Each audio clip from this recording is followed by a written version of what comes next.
Hello, everyone. I am Diane Falvey, and we are here with Nancy Ganzekaufer, McGann Sullivan, Amy Termarsh, and Gloria Stats. We're going to talk a little bit about their design businesses and Nancy's coaching business to talk about how you attract and sell to your ideal clients and then retain those clients as well.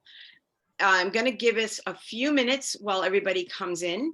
And then I also wanted to talk a little bit about, so we're going to talk for about 45 minutes and there'll be a question and answer period at the end. If you have a question, please put it in the Q&A field and we're happy to address your questions when we get a chance, and I'll keep an eye on those. As a matter of fact, I'm going to pull that out. So, and so if we just give it a few more minutes, we're going to just let a few more people come on and we will get started in just a minute. But I will tell you a little bit about, we have McGann Sullivan is Carriage House Interiors, Amy Elizabeth Designs, Amy Termarsh is Amy Elizabeth Designs, and Gloria Stats is Peace of Mind Design. Nancy Ganzekaufer is Nancy Ganzekaufer Business Coaching. So we'll talk a little bit about coaching too and how that helps you when you're trying to figure out what it is you want to do in your interior design business. So can't wait to get started.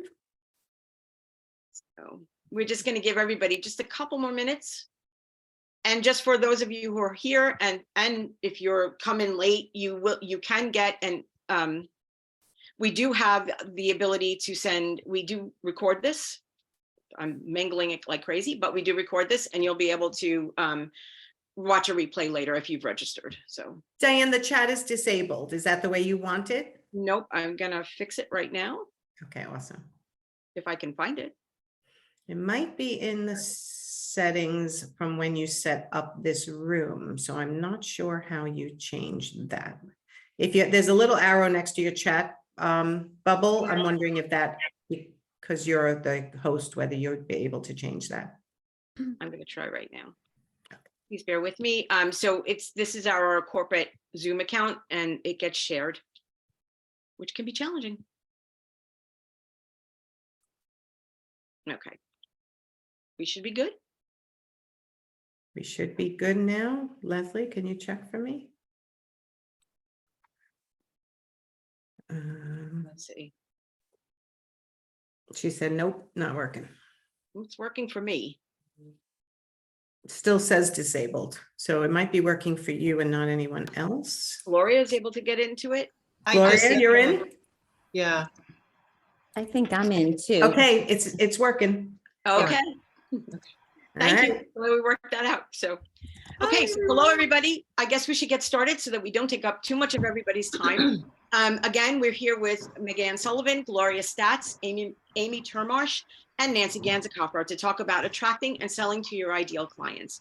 What I'd like to do first is go around to our panelists and ask them to talk a little bit about their businesses, and then we will get into the questions. So Amy, we're going to start with you. Why don't you tell us a little bit about what you do? Hello, and thank you for having me. I'm excited to get started. So I have had a business here I am in Michigan, about an hour north of Detroit. I've had a business for 10 years. It is primarily residential, and I worked from my house for about 8.5 years.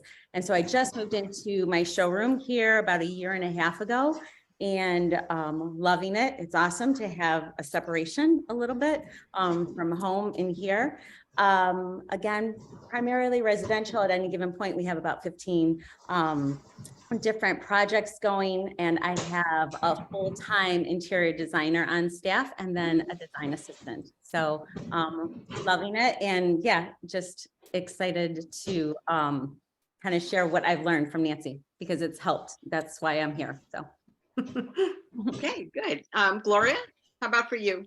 Okay. My name is Gloria Stats. I'm in Northeast Florida, kind of like right south of Georgia, very high Jacksonville area.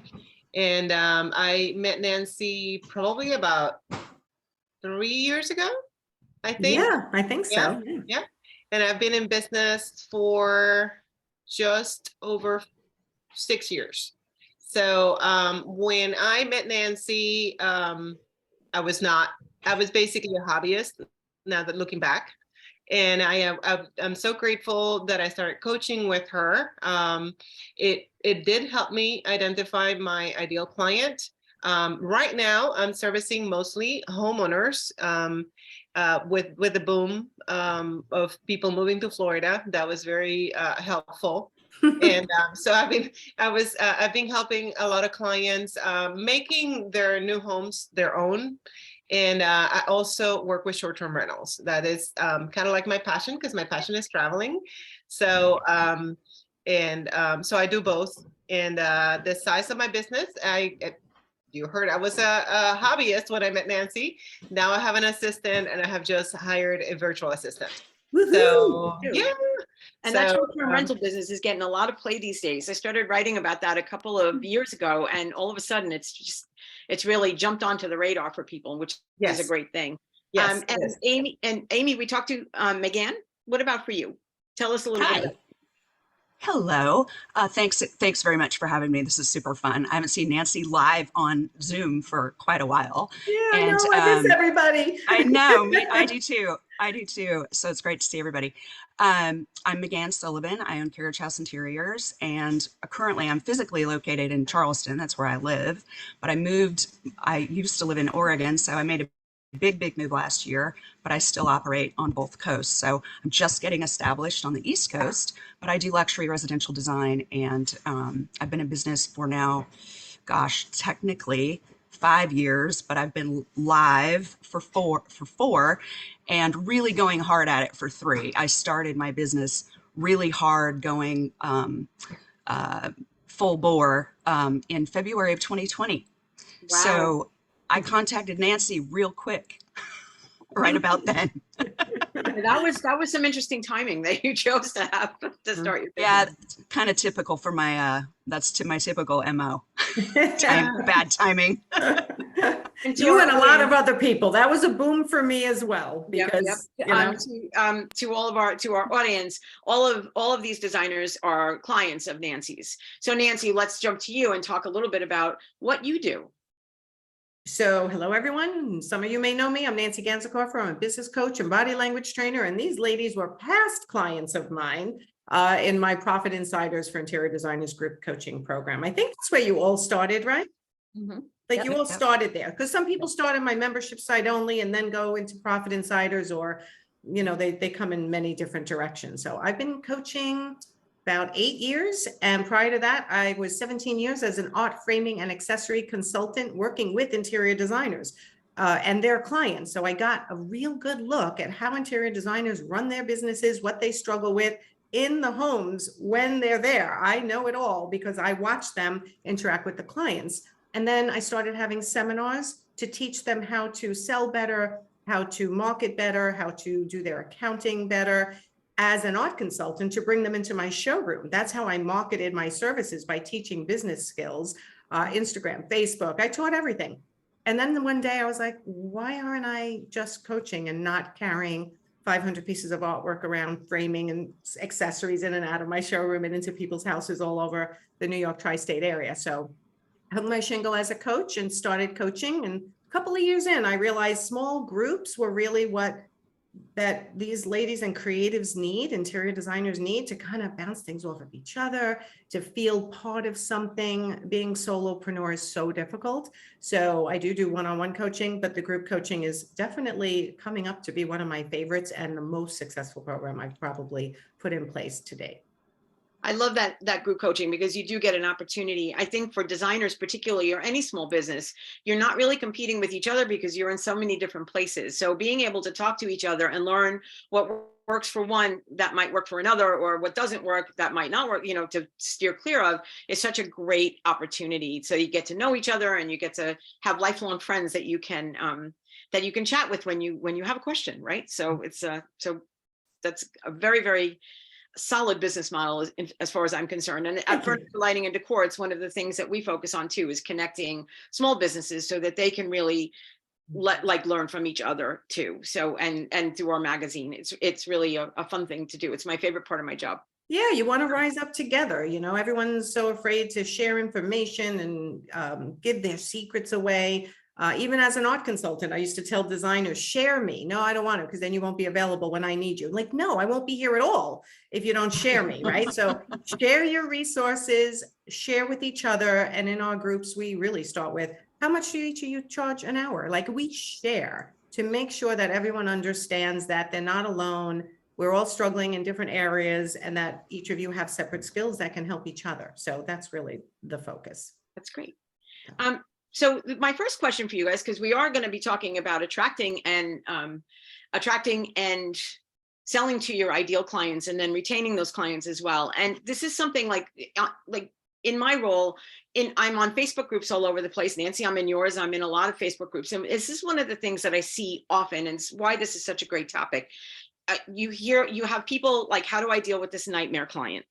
How do I fire this nightmare client? How do you find, so really what it is you need to be able to connect with the clients that are going to be the best for you and make your business better, rather than somebody who's going to drag you down, right? So McGann, McGann, I'm sorry, I just keep saying your name. It's fine. I'm going to start with you. When you started your interior design business, and you were here, you've been doing this now for, you said, about 5 years. What were some of the challenges of understanding who your ideal clients might be? For me, it was a little bit different because this is my second career. I spent 25 years as the co-owner of a commercial specialty contracting company. And so I was in the commercial sector most of my adult life. And when I switched and started my own firm, my problem wasn't so much knowing who my ideal client was, because my ideal client, I had a pretty good idea of who those people were, because they were sort of people like me in my age group. Kids were gone, moved away, et cetera, et cetera, et cetera. They like to do the same things that I like to do, and all of those things. And so for me, it was really fine-tuning who that person was. But additionally, it was learning what my ladder of services needed to be for that market segment, and also confidently communicating to that person in a way that would change their trajectory from a prospect to a client. And that's really what I needed a lot of other things too, but that was, in terms of clients, that's what I really was looking for and definitely found. That's great. Amy, how about for you? How did you, when you began your interior design career, what were some of the challenges in understanding who that right client for you was? Honestly, when I started, it wasn't even on my radar that I even had an option to choose who I wanted to work with at the beginning. So this was a second career, but mine was business. I worked in corporate America. It was totally different HR, which now is applicable as I run my business. But I didn't know, I get to have a choice as to who I work with. So that really wasn't even a concept that came into my radar until I started working with Nancy. And I was like, oh, wait, I can tell somebody no, which was empowering. And that was a wonderful tool I learned. And as soon as I got it, I was like, oh, this is awesome. So then once I started to say, wait, I don't like this, there were certain kinds of people that I'm like, we're just not a fit. And that's all right. Because like you said earlier, there's like 20 other designers that could be a fit for that person. So, so that was like a bit of a mindset change. And so I started to look like, okay, you want somebody that is incredibly decisive, that understands interior design role and isn't like, oh, well, I'm just going to help you.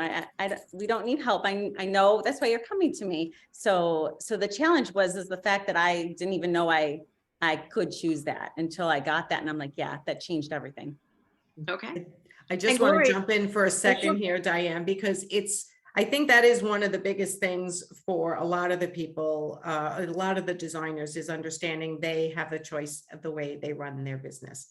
And not one design business runs the same way, no matter how many people are out there teaching, this is the only way to do it. Like, no, everybody is different. And that's part of why our program worked for these ladies, because they're all so different and they all had different struggles, and some needed to learn how to say no, and others needed to identify their ideal client up in a new location. Like, everybody's different. And learning to say no or yes to the right people and no to the wrong people is probably one of the biggest things I teach on a consistent basis and support the entrepreneurs in their journey, because that's so hard when you're out there by yourself.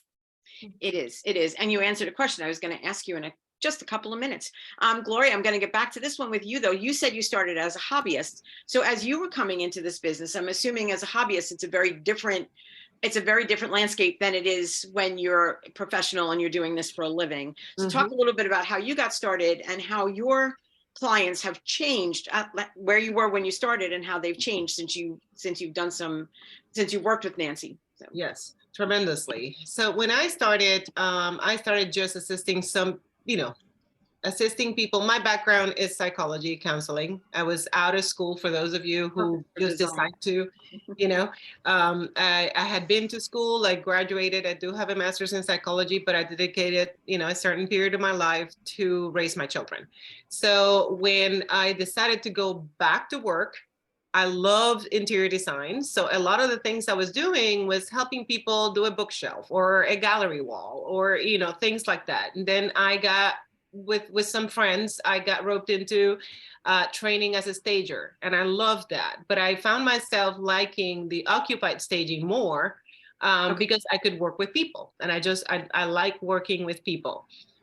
Going to people, you have to find your people, and I found that was a huge help when I started working with Nancy in terms of the Profit Insiders group. One of the chapters and homework was. She basically guides you step by step. You answer all these questions, and by the time you're done, you basically can gather the questions, and that's the definition of your ideal client.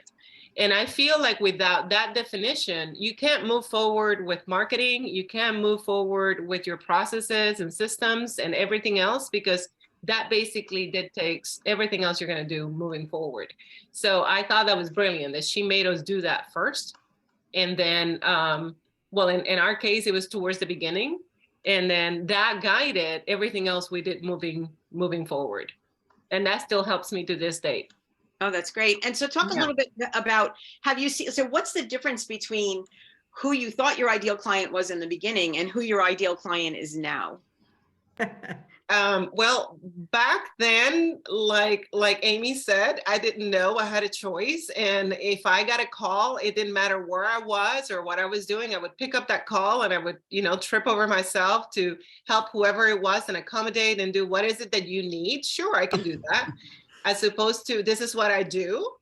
And yes, I believe I can help you, or no, I don't think I can help you. So back then because I started with staging, obviously my real estate agents were my main clients.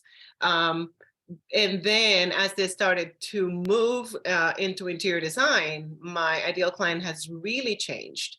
The thing that helped was that I did know several real estate agents, and they can still be a source of referrals for me.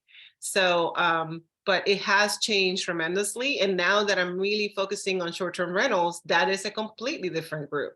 So going back to what makes not all short-term rental owners or investors are my client. So going back to the basics and what Nancy taught us helps me, again, kind of market to the people that I want to work with. Yeah, because the reality is your ideal client can change over the years as you get better at what you're doing and as you identify what you love to do and what you don't want to do. I mean, quite frankly, most interior designers start out taking everything. They're just trying to get experience and figure out what they like to do. And then as they start coaching with me, we really start going into the detail of what do you like and what do you hate? I mean, I have designers who are doing design only because they hate the procurement, the ordering, the tracking, the project management. They hate that. You can make a whole business out of just designer for a day and designer on call if you want. But if full service design is what you love, then why do those other things? So we get you to the point where identify your ideal client, go after them properly in your marketing and in your messaging and on your website and every public facing everything. And then in your conversations around your town and what the circles you run in.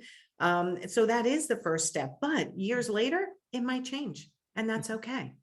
It's okay. Nancy, what are some of the questions that you put in front of people that are in your groups to help them to identify? Like, I know, like, I've taken programs of HubSpot and things like that in a marketing way to identify who your clients are, right? But how do you, because this is such a personal business, how do you talk to, like, what are some of the questions you ask through your programs to help a designer understand who their ideal client might be as opposed to who they think it might be? Because I think that we have very different ideas sometimes of who we should be working with. What I like to do with designers that have already had business is to say, let's list out the characteristics of your 3 favorite clients. So name your 3 favorite clients, right? It could be Mr. and Mrs. Smith, Mr. Jones, and Mrs. So-and-so. And we ask some questions about their lifestyle, where they live, their income level, if you know it. Are they married? Do they have children? And we start to find common denominators first. And then we go, why did you like working with them? And then things come out like, well, they paid the bills and they didn't bug me about, you know, they didn't question my pricing. I'm like, okay, put that aside and let's go. What are the other reasons? And a lot of the times were personality reasons, that you just liked the person's personality. It was very similar to the designers.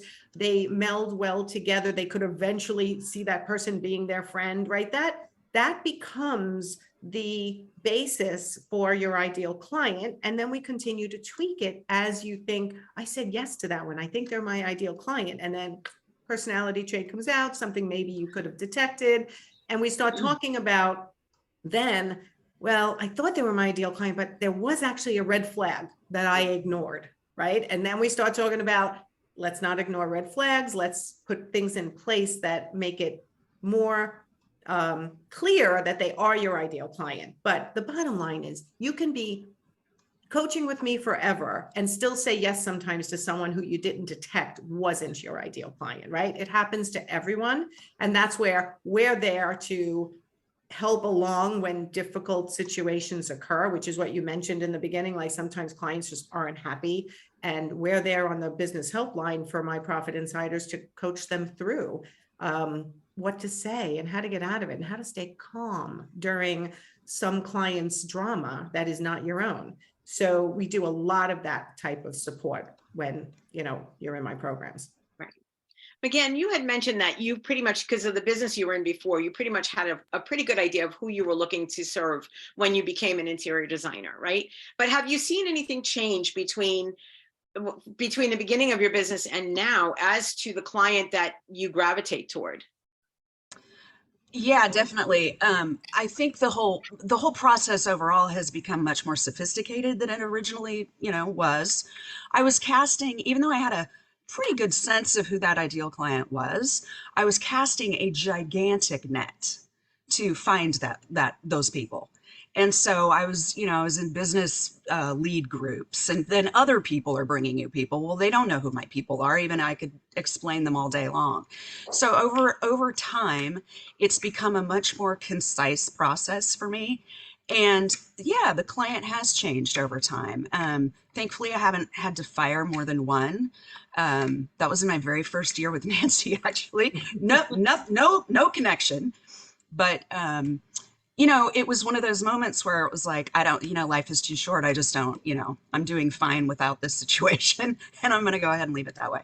But I think the whole process has become much more sophisticated, much more concise, a lot quicker, and a lot more accurate. Okay. And so if that answers that question at all. That does. Amy, how about for you? How have your clients changed between the time, like from when you started to once you've gone through these coaching programs to understand who your ideal client might be a little bit better?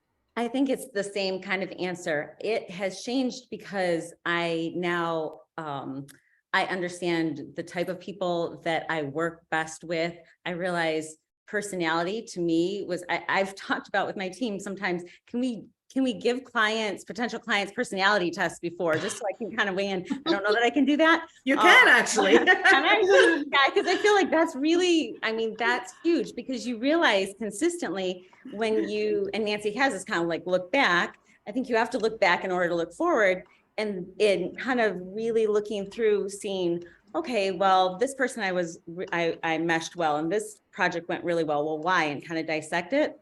So it's changed because all of those nuances for the past clients, I've learned to like really look at quickly at the beginning to realize, okay, is this a fit?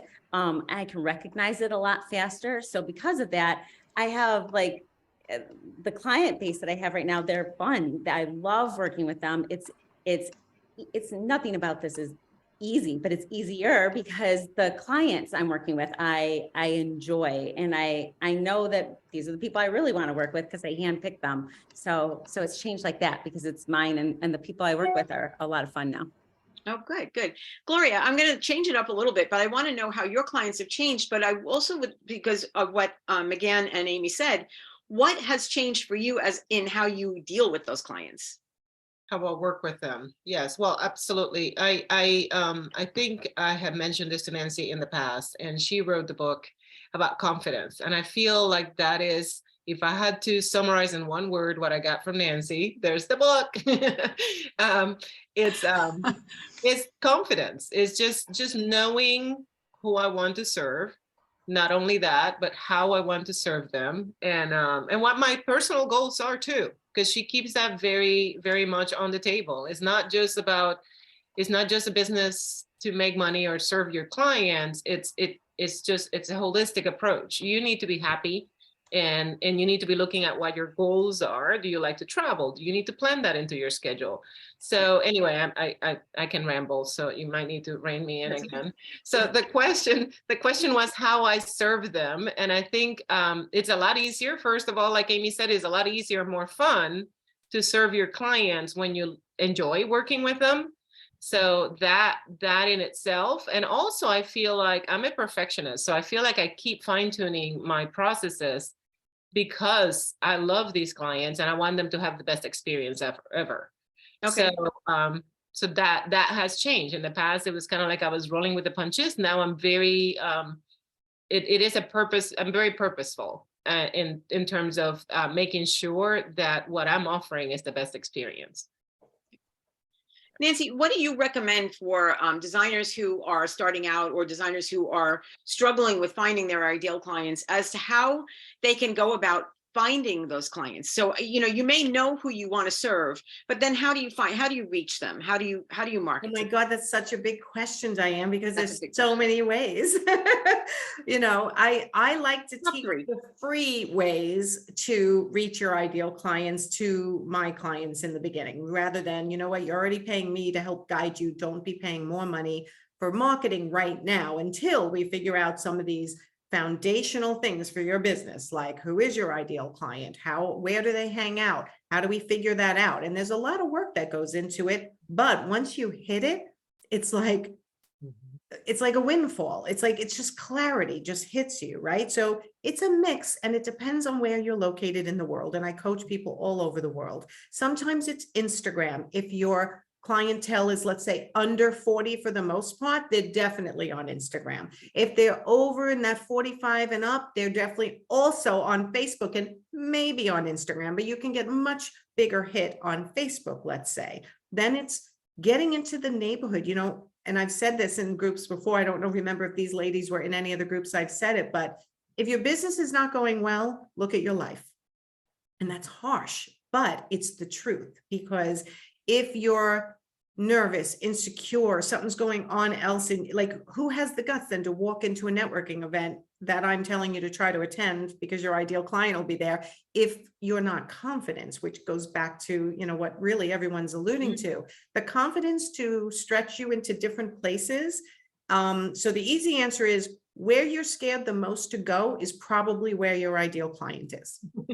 Okay. And I'm there, and Leslie Myrick is one of my associate coaches in the Profit Insiders program. She's new to the program. I don't think any of these ladies coached with her, but now there's 2 coaches in my program, and we encourage you. We talk things through with you. We're mindset as well as all the nuts and bolts of running a business to get you to do the things to be visible to your ideal client. If you can build a business and you just sit there, how are they going to know what you do? I mean, some people don't even put it on their personal Facebook page what they do for a living. And I'm like, do your friends and family even know that you're an interior designer? It starts with your low-lying fruit, your inner circle, and then it expands out. So there's so much marketing training in a year's time that we fine tune it for everybody. It's working, it's not working. So between blogging, website, all the social medias, but I don't want you to be everywhere. We try to figure out what's best for each person based on their personality, their location, their experience, their ideal client, and all those other factors. It's not just cookie cutter, everybody do the same thing. It really is, you know, different for everybody. McGann, you just moved into a new place, right? So you moved to Charleston, lovely city, from out west. And I know you still serve people out west, but you also have this new location that you're in. So you're going to be bringing in new clientele. What are some of the ways? What are some of your outreach plans for connecting with clients in the Charleston area? It's a little bit different here than my plan anyway, is a little bit different here than what I do in Oregon. So in Oregon, I do magazine ads in Oregon specific to the neighborhoods that I want to work in. When I was there physically, I would go to every networking event that I could. I'm super social, so I would be at social events anyway. And here's what I do. And I always have like 1,000 cards on me. And here's my card. Give them to everybody you know in your neighborhood, you know, et cetera. Here, it's a little bit different because I am starting cold. And frankly, where I live, you can throw a rock and hit a realtor or an interior designer in anywhere, you know, anywhere you're at. And, you know, everybody has their skills and all those things. So what I've chosen to do here is more networking because frankly, all of my clientele, every single person that I've ever been hired by has been from a networking event, either secondhand or in person, you know, meeting them at a networking event. And that is where I've gotten every single client. And so now I had a little setback. I had some knee surgery and I was kind of immobile there for a little bit, and I'm just about ready to get back on the horse and go do more networking. But in addition to that, I've chosen 2 different neighborhoods, one right next to the one I live in, and one on another part of Charleston. I'm doing a full page magazine ad in one neighborhood, and I do direct mail in the neighborhood next door to me. So because I'm familiar with the areas, A, and B, I know that my target clients are living in both of those spaces. It's interesting that you mentioned networking events because, you know, so many people, so many designers try to connect through social media and those and online types of things. And being in person is probably still like one of the best ways to go. Gloria, how about for you? Because you've made a shift again, from being a hobbyist to then being, you know, doing like, you know, you talked about the real estate people that you worked with as you were doing model homes and things like that, staging, and then now you're doing full interior design. So how's some of that changed for you when, as far as where you look for your clients now, as opposed to where you might have when you started? Well, funny enough, I am still doing networking. When I met Nancy, I was doing networking. And again, my ideal client at the time was real estate agents. But now I have changed it. I have changed. And not only do I do networking for, not necessarily to find a client in the event, but to get my name out there so that people know what I do or what I do for my clients. So that's basically what I'm doing. I'm basically telling them how I can help and how I help my clients. But also it helps me find connections in the community, like painters or, you know, just other services that I want to offer to my clients. I love the fact that if I go to networking events, I actually get to know this painter. So I'm not sending just anybody out of Google. I'm actually getting to know the people I'm relating with and connecting with my clients. So that is very helpful for me in terms of meeting people in person. But my clients themselves, thank goodness, they're starting to come through Google. So okay. It's more the Google and the Facebook groups that I'm not even part of in certain communities, but somebody will go in the community and request who do you recommend for this, and they'll put my name in there. So that's lovely. That's what you want. Okay, so you brought up a point, and it was one of our other questions about connecting with, you know, painters and people who can help, you know, your clients with the things that they need. I'm wondering if when you guys have, as you guys have gone through this coaching to understand who your ideal client is, has that impacted your other relationships as well? And Amy, I'm going to ask you this question. Has it changed the way you approach your support people, like your contractors or your painters or your subcontractors that you're going to be working with, people who will be doing the work? Has understanding your ideal client helped you understand your ideal partner? That's a great question. I don't Actually, no, I don't, for me personally, it hasn't. I built my team. I don't know if I did it backwards or what, but I built my team. We do primarily remodels, all of my contractors. And it's funny because a lot of the guys that I've worked with now for years, we've incrementally like moved up to the next level of luxury clients. So I've kind of, I don't know if we kind of locked arms. I've got a phenomenal team of contractors. And so we've kind of inched our way into each market little by little, and we kind of high five each other as we're going along. So I think as far as support goes, they have supported me. I've gotten referrals from them. We have a really good working relationship, and that's been probably one of my favorite parts of my business. Granted, there's definitely nuances where sometimes it drives you crazy, but we've worked through a lot of that. So I don't know that it has, other than the fact that now they've kind of spread out. So they're in more luxury client markets. So then they're like, oh, hey, I was referred from this client that we did work for to another person. And then, hey, come on, let's go. So it's kind of like this, you know, kind of spread out and networked. And I love that. yeah, they're a good group of people. Like I'm very fortunate. I've heard a lot of stories, and I've worked hard at the beginning. I had to weed through a lot, right? Like, and that was something that I really, really focused on. My dad was a business owner, so he taught me that early on, like you need those people in your corner, and we cover for each other, and they're my team, even though they don't work for me, right? They're not a part of Amy Elizabeth Designs, but yeah, so that hasn't changed other than we've all kind of risen together, which has been kind of fun. So That's yeah, great. basically celebrate each other's wins, which is cool. Good. Nancy, I have a question for you. So what are some of the networking events that you recommend designers maybe starting out, or designers who are struggling to find that ideal client should be looking into? Because, you know, a networking event and in person is a great thing, but how do you find those? Where should you be looking for those types of things? It depends on who your ideal client is, right? Okay. So if your ideal client is an entrepreneurial woman who's single, where would she go to hang out? She would probably be involved in some type of an entrepreneurial group that's for women, right? So like, where would they be? If your ideal client are husband and wife with 3 kids, where are they going to be? They're going to be at the PTA. They're going to be at school events. They're going to be at sporting events, right? So you have to start thinking like your client and walking in their shoes. What stores do they shop at? Can you get to know the store owners? Can you like create, I do say it's like a net over and around where your ideal clients hang out best you can, right? The one story that was not even my idea, but it demonstrates it well, is that I had a client who was in Utah. She was an interior designer.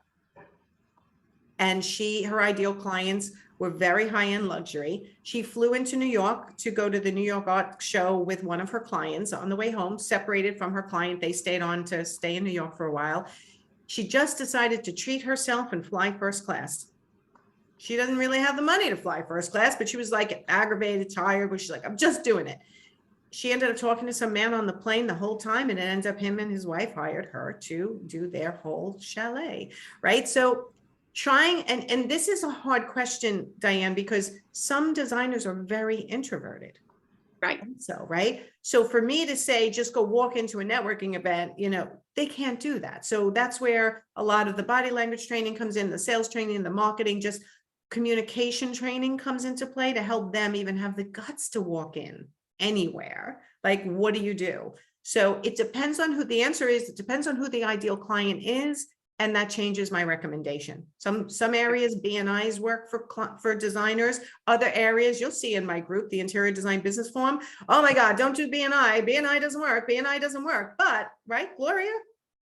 I'm in a BNI chapter. Yeah. Right. And it has worked for me. Yes. Yeah. So things are working differently for everybody, which is again why the cookie cutter coaching doesn't necessarily going to work for everyone. I need to go, what kind of personality do you have? Who's your ideal client? I have a client in Saudi Arabia. I mean, I'm not going to tell him to go to a BNI event. I have to say, okay, let's dig in. Where do your ideal clients hang out? And we talk it through and we get his direction going. So it's a little different for everybody. Okay. That's good to know. I would just think, we were talking about networking events, and that's, that can be challenging for people who don't know where to start as far as that. So that's good and good advice. Well, let me mention one thing though. Industry partners, go to the Interior Design Society, IDS, join a chapter, get your painters, your contractors, your art consultants, your workrooms, right? You can get all that and really get to know those people and create what Amy's created, and kind of a network of let's rise up together. This is how I run my business. The web designer, the social media marketer, they work with me and to give services to my clients. They get website audits, they get social media audits. We're bringing on a copywriter to give them a copyright audit now. But the four of us, my team, they have their own businesses, right? So they're also rising up with me, like Amy said, and we refer people to each other if it's appropriate. So that's a really great method. That's a really great method to grow your business. So industry organizations like IDS, ASID, NKBA, any type of those organizations in your neighborhoods would be great for you to join. And then we have to figure out, based on your ideal client, where they hang out. And that would be where I would recommend you go. Right. Lisa is asking, what is a BNI? What does that technically stand for, Gloria? Do you know? Is business, and actually I was going to tell you, is Business Network International, and actually it may be in Saudi Arabia. It's everywhere.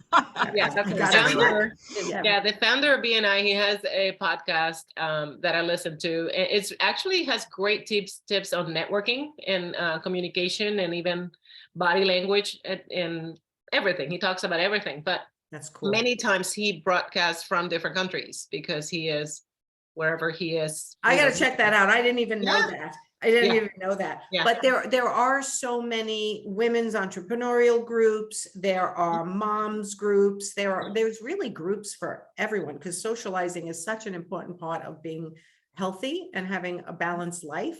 So when I see someone hiding behind their computer, getting their process perfect. Well, I can't go out there yet. My process is not perfect. I can't, my pricing, I'm not sure. My ladder of service, I'm not sure. I'm going to do this training and that training and get all this in place before. And I'm like, no, you got to do it at the same time, because getting the new business and the profit you get from those businesses can be fed back into your business to do those things better, more efficiently, in a more professional way than trying to, stick it together in the beginning like we all do. Right. So it's a lot. Interior design is, I coach other businesses as well, even though I don't promote it. Interior design is the hardest business to run as far as I'm concerned, because of all the moving parts. Right. Right. So I try to make the business side as simple as possible. Let's not overcomplicate it. Let's not do things we don't have to do. And then as you raise your prices, your service level increases simultaneously. Okay. So that's how we do it. So now that you've found the places to find these ideal clients, and you get a project with these ideal clients, I know for many of you, it's never just a one-shot thing. You'll go in to do a living room, and then suddenly you're doing the kitchen, and suddenly you're doing the bathroom. What are some of the ways that once you've gotten these ideal clients, how do you sell to them, and how do you maintain them so that you make sure that they come back to you?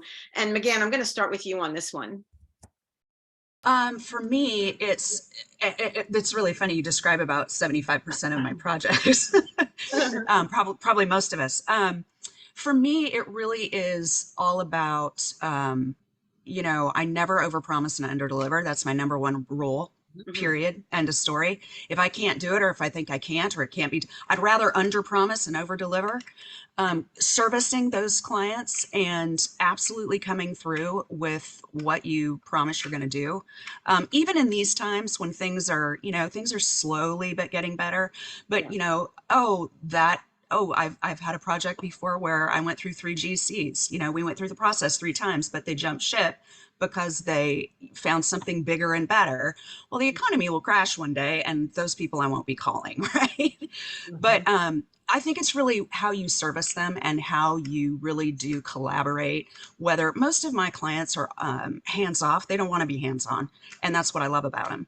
But I think it's really how you interact and how you come through, and you promise what you deliver what you promise for what you discussed. It really just an age-old business practice. You know, don't overpromise, underdeliver, do your job, and you have fun along the way. And they do keep coming back to you and refer other people to you. And that's exactly what's happened to me. That's great. Amy, if there's a client that you were working with that you considered an ideal client and you haven't heard from them in a while, is there a way that you stay connected to them so that they will come back to you if they have another project? Yep. So I'll send newsletters out once a month, and then holiday cards. Sometimes because of a remodel, we're with each other for a very long time. And usually once we're halfway through the project, they're like, okay, so you're going to come back for the basement. We're going to do the basement next. And we're so excited. So I'll follow up. Like, I'll shoot a text like, hey, just thinking about you. I saw something, you know, that reminded me of them, because you start to build a relationship. And I'm like, so are you ready to do that one room? Are you ready to do your basement? I can't wait. I just saw something, you know, at this conference or something that would look perfect. Just let me know. So I always keep everything's open-ended, like everything. So, and they do, there is, I mean, it's probably about, I want to say 60% of my clients right now are just, we're doing another part of their place. We call them phases. So, and we just get to do another room or a basement. And the biggest thing that I learned, one of the biggest things was the scope increase, because before, you know, I'd be in their space and they're like, okay, so I have this bathroom, and I'm like, I would feel almost, well, I'm obligated because they are asking me some questions about bathroom. Now I kind of parlay that into it. I'm like, all right, that's going to be an awesome project. Which phase do we want to do that in? And then we'll rewrite it, and it'll start all over. And I have a whole different group, like in their, like my client project management system. So yeah, I keep them kind of like close by. And if we do finish, I don't let the longest I'd let it go is 6 months without like following up and going, hey, so when are you ready for the next thing? And they're like, oh, usually like, oh yeah, you know, it's been busy, but I'm going to get back with you in like a couple months. And then it just always works out. So yeah. That's great. Can I just interject for a second, because that's exactly what I want Amy doing, making herself a priority for a job that they thought was a priority when they first mentioned it, but then life happened. Like when designers say to me, oh, they haven't called me, and I don't want to be pushy. I'm like, it's not pushy just to say, hey, you mentioned the bathroom 6 months ago, figured I'd just check in because I'm setting my calendar for the next couple of months. And are you on it? If you don't do your follow-ups, then whenever they decide again, they may choose someone else, or that you hear like, oh my God, I meant to call you. I'm so glad you called me. You've been on my list. But as a designer, you're not top on their list. Their kids are their top on their list. Their health is the top on their list. Their homes, their vacations, right? So you just want to do a gentle reminder, not salesy, not pushy, just like, hey, how's life? And it can reignite a job that went on hold or a job that needed a second or third phase.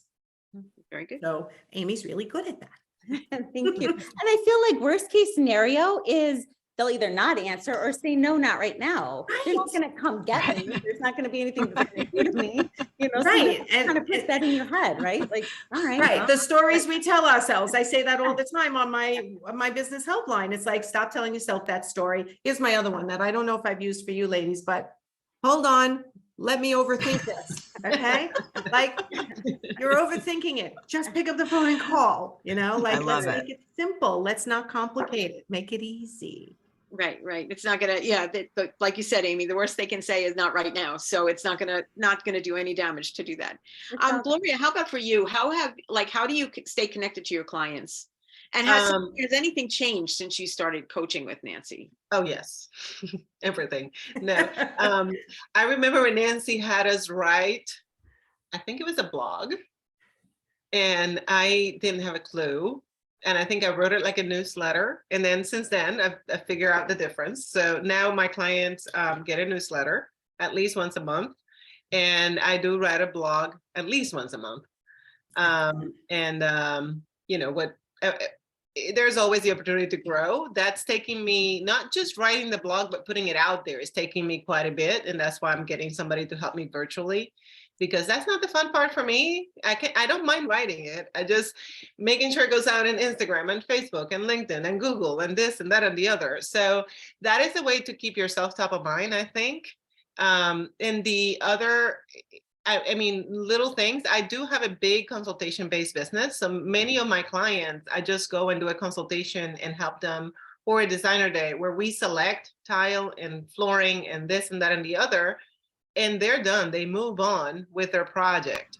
So I always make sure that I follow up with an email, a thank you note, an email, and then they, of course, will get my newsletter. So if they ever need consultation again, or if they ever need something bigger, I'm also top of mind.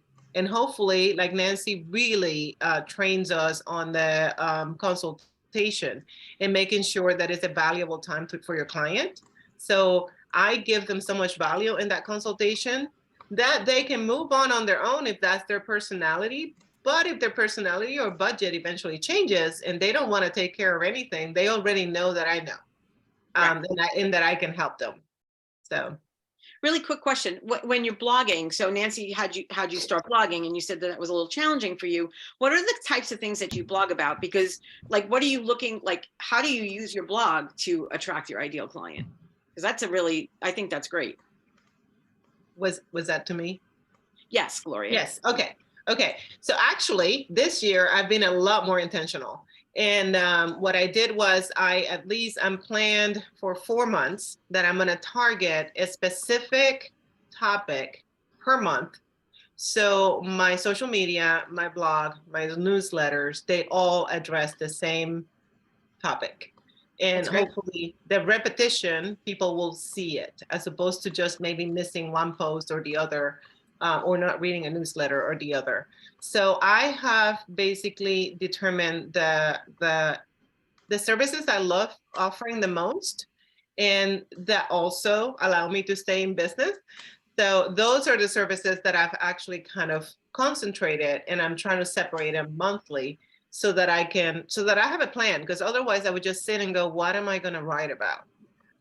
So now I have a plan. I have a plan for the next 4 months. And so that's how I've been doing it. Basically, I figure out what is it that I like to do with my clients and what is it that I like to target, or your ideal client. And then that is what you address for a certain amount of time. For our audience, if you have questions, now's the time to put those questions in there, and we will keep chatting while your questions come in.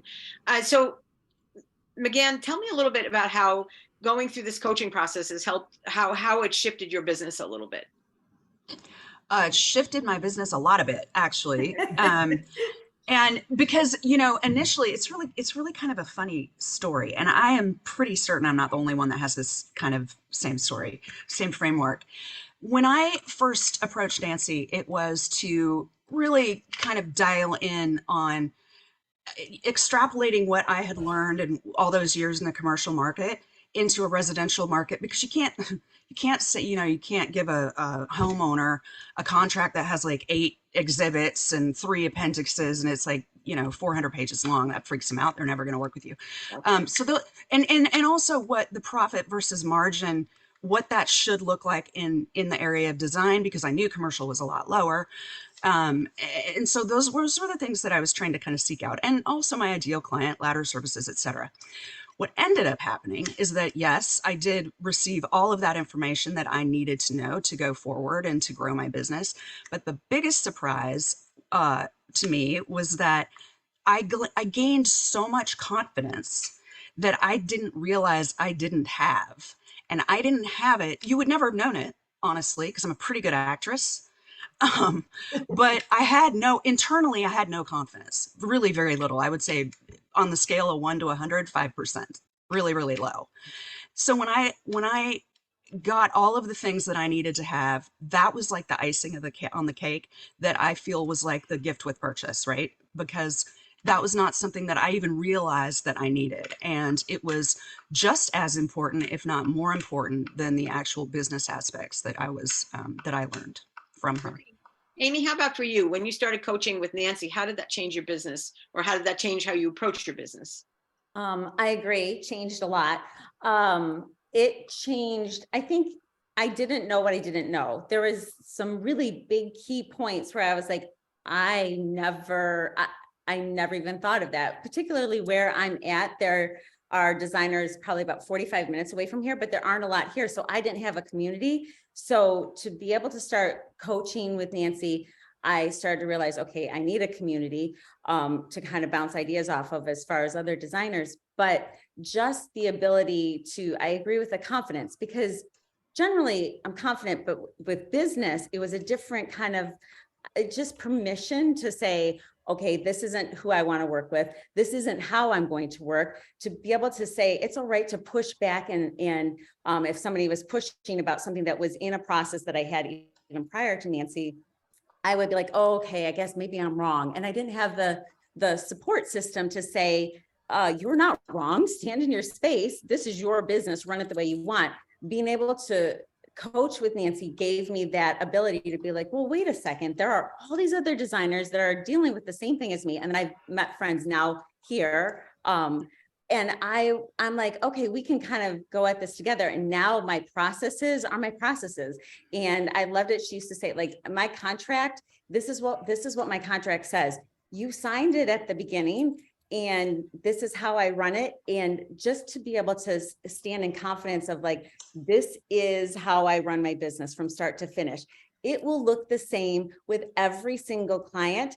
I'm not going to deviate. If I deviate, that's going to be a problem. Screws up every time. It's going to screw it up. It's going to, because it does. It literally, I've tried to cut corners. I'm like, you know what? That's not all right. And so I think for me, it was that. It's like the process, honing that in, standing in my space, going, okay, so this is how I do it. And if somebody doesn't like it, that's all right.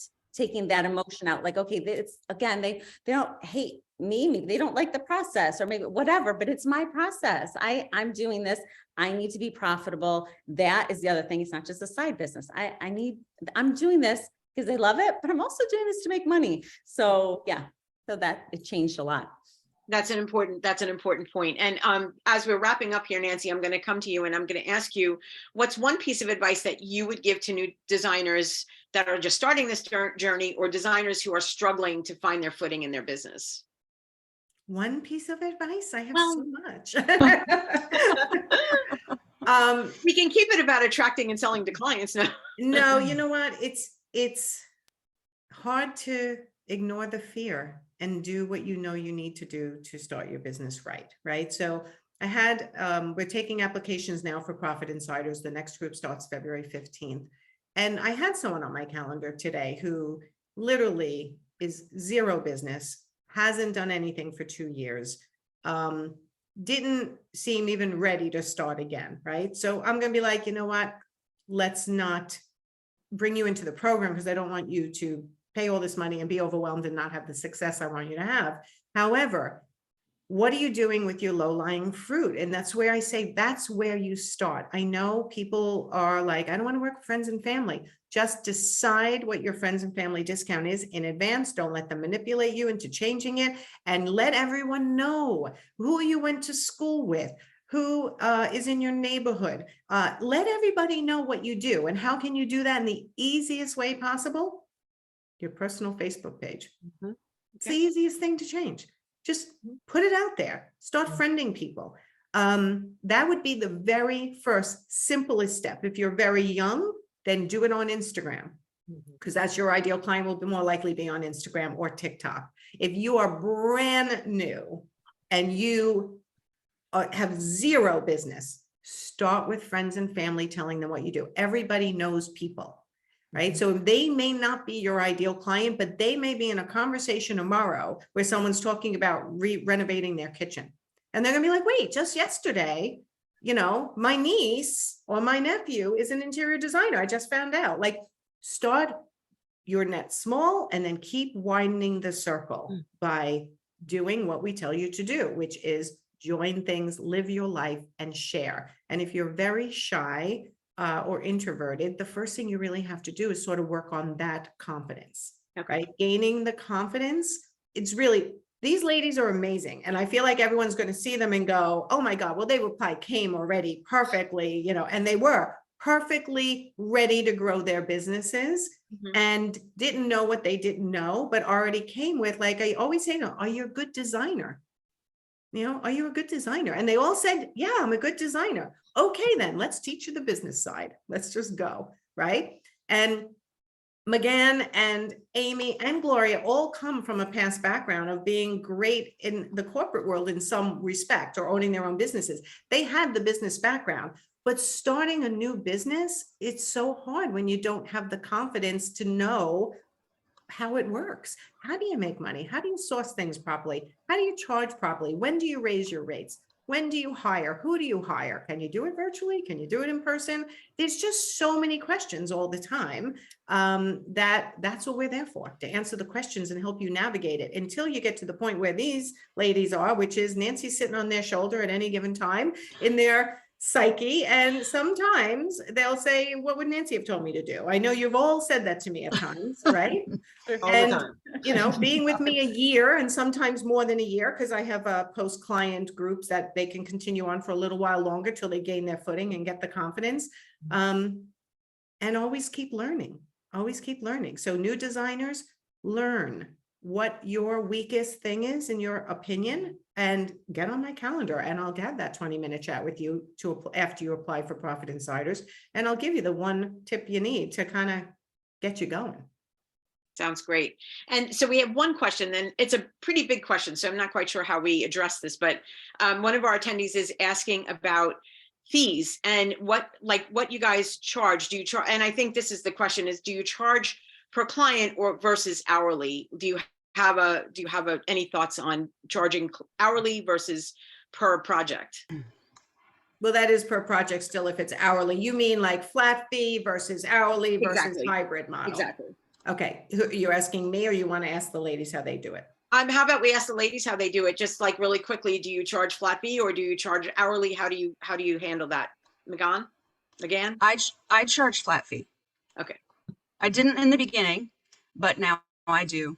And it's, for me, I had to do it hourly for a while, and I think that's frankly a really good way to start out when you are just starting.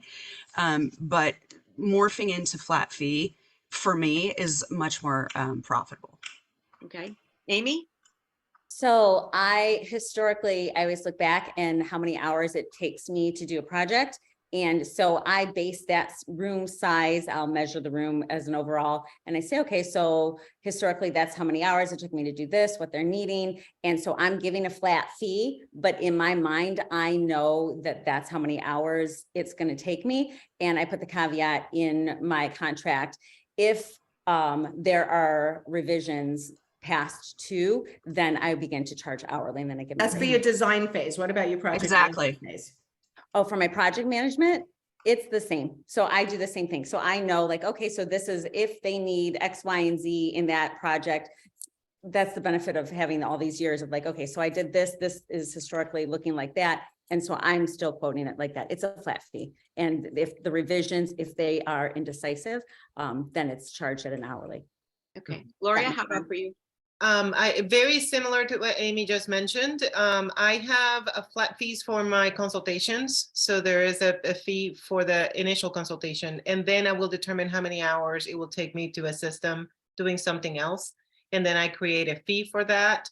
I also have the designer on call package, which is people can decide they want to purchase a certain amount of hours.